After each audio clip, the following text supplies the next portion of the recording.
নমস্কার বন্ধুরা, আমার আজকের রেসিপি হলো দারুণ স্বাদের সয়াবিন কোপ্তা কারি। আমি কোপ্তা কারিটা কীভাবে বানিয়েছি সেটাই শেয়ার করবো আপনাদের সঙ্গে। আমার পুরো ভিডিওটা দেখার অনুরোধ রইল সবাইকে। আশা করি ভিডিওটা ভালো লাগবে।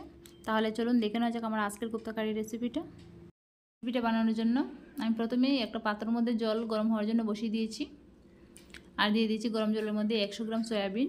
আমি এখানে ছোটো দানা সয়াবিনটা দিয়েছি, আপনারা চাইলে যে কোনো সয়াবিন দিয়ে বানাতে পারেন রেসিপিটা।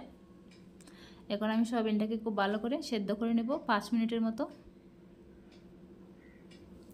5 মিনিটের মতো সেদ্ধ করে নিয়েছি সয়াবিনটাকে। এখন আমি ঠান্ডা করে নেব, তারপরে ভালো করে জল দিয়ে ধুয়ে নেব।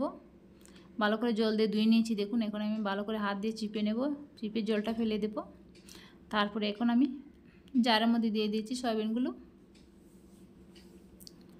দিয়ে দিয়েছি পরিমাণ মতো কয়েকটা কাঁচা লঙ্কা, কয়েকটা রসুনের কোয়া, কয়েকটা আদার টুকরো আর একটা মিডিয়াম সাইজের পেঁয়াজ কুচি। দিয়ে দিয়েছি স্বাদ মতো লবণ।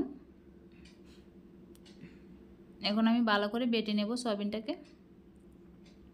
দেখুন সয়াবিনটাকে খুব ভালো করে বেটে নিয়েছি। এখন একটা বাটির মধ্যে আমি নামিয়ে নিয়েছি।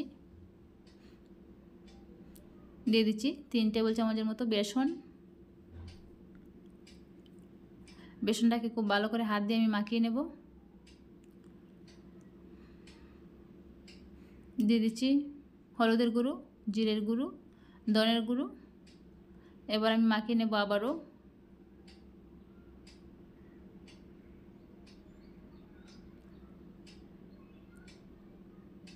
কড়াই বসিয়ে দিয়ে দিচ্ছি পরিমাণ মতো সাদা তেল। তেলটা গরম করে নিয়ে এখন আমি বড়াগুলো ভেজে নেব।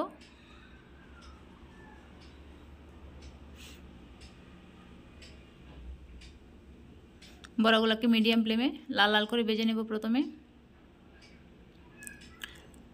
দেখুন বড়াগুলোর সাইজটা কিন্তু আমি বড় বড় করে রেখেছি, আপনারা চাইলে কিন্তু একটু ছোটো ছোটো করেও বানিয়ে নিতে পারেন।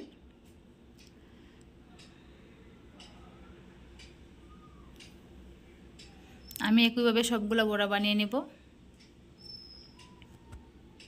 বড়াগুলো আমার ভাজা হয়ে গেছে দেখুন। এখন আর একটু উল্টে পাল্টে ভেজে নিচ্ছি।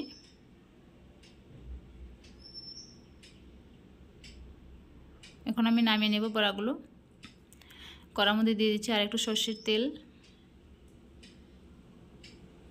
তেলটা গরম হয়ে গেছে, এবার দিয়ে দেবো কয়েকটা গোটা গরম মশলা, অল্প একটু গোটা জিরে। গোটা জিরেটাকে ভেজে নিয়ে ভালো করে তারপরে দিয়ে দিচ্ছি এর মধ্যে আগে থেকে পেস্ট করা মশলা, যেটার মধ্যে ছিল একটা মিডিয়াম সাইজের টমেটো, একটা মিডিয়াম সাইজের পেঁয়াজ, অল্প একটু আদার টুকরো, কয়েকটা রসুন। এইগুলোকে একসঙ্গে পেস্ট করে নিয়েছিলাম। তারপর দিয়ে দিচ্ছি দেখুন হলুদের গুঁড়ো, লঙ্কার গুঁড়ো, জিরের গুঁড়ো, ধনের গুঁড়ো, পরিমাণ মতো লবণ। এখন আমি খুব ভালো করে ভেজে নেব মশলাটাকে একসঙ্গে। মশলাটাকে খুব ভালো করে কিন্তু ভেজে নিতে হবে।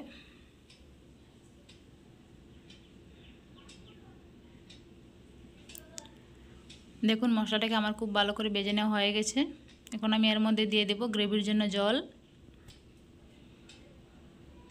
এখানে জলের পরিমাণটা কিন্তু একটু বেশি করে দিতে হবে।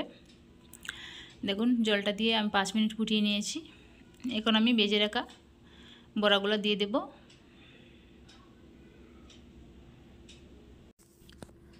রেসিপিটা বানানো কিন্তু খুবই সহজ বন্ধুরা, আর খেতে কিন্তু দারুণ টেস্টি হয়। অবশ্যই কিন্তু বাড়িতে বানিয়ে দেখতে পারেন। আর আমার রেসিপিটা যদি ভালো লাগে প্লিজ সাবস্ক্রাইব করে পাশে থাকার অনুরোধ রইল সবাইকে।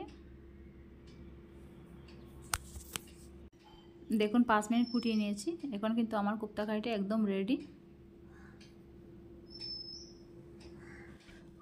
এখন আমি এর মধ্যে দিয়ে দেব কিছুটা কসুরি মেথি। তারপরে গ্যাসের আঁচটা বন্ধ করে দেব। আমার দারুণ স্বাদের কোপ্তা কারিটা কিন্তু একদম রেডি। ভালো লাগলে লাইক করে পাশে থাকবেন। ধন্যবাদ।